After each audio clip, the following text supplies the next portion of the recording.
Akibat tidak memperdulikan lingkungan hingga limbahnya mencemari sejumlah sungai, polisi menghentikan kegiatan tambang minyak milik rakyat di Desa Tanjung Dalam, Kecamatan Kluang, Musi, Banyuasin.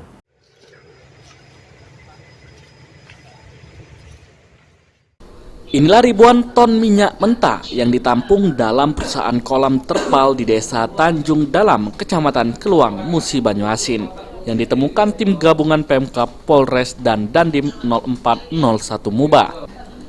Minyak ini sendiri sebelumnya dikeluarkan dan cukup meresahkan warga karena menimbulkan pencemaran sungai. Atas hal ini, polisi akhirnya menghentikan tambang minyak milik rakyat di Desa Tanjung Dalam, Kecamatan Kluang, Musi, Banyuasin. PJ Bupati Musi Banyuasin yang turun langsung ke lokasi merasa geram dengan ulah oknum tersebut yang tidak bertanggung jawab, dan Apriyadi mengultimatum 1 kali 24 jam kepada pemilik tambang untuk menghentikan kegiatan tambang minyak tersebut. Kami sudah meminta mereka untuk stop dari beberapa waktu lalu, serta kenyataan di lapangan aktivitas di sini masih ada, terutama yang ngebor-ngebor ini.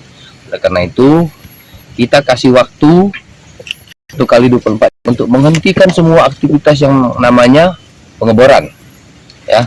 Dan kalau masih, kita akan perintahkan Polres dan anggotanya melakukan penyitaan barang-barang tersebut. Sementara itu, Kapolres Musi Banyuasin, AKBP Siswandi, juga mengatakan akan menyita ribuan ton minyak mentah ilegal dan akan menyerahkan ke negara melalui pihak Pertamina untuk menghindari kerusakan lingkungan yang lebih parah dan hal-hal yang tidak diinginkan seperti kebakaran yang sempat terjadi pada bulan sebelumnya di wilayah itu. Kan banyak Pak, ada ribuan ton minyak ini ya. Seperti artinya akan kita atau kita usahakan kembali ke mana Pak? Sampai Pak Bupati sampaikan, kita akan kembali kepada negara. Sambil kita koordinasi dengan kejaksaan nanti bagaimana proses. Ini akan ditutup atau seperti apa Pak? Di polisian karena ini bahaya pada ada percikan api bisa jatuh korbannya. Jadi saya minta kepada Forkopimjam, dalam hal ini Kapolsek, Pak Camat, Kades, untuk melakukan TKP ini sampai nanti ada masyarakat yang aktivitas untuk kejadian-kejadian yang kemarin bisa kita minimalisir.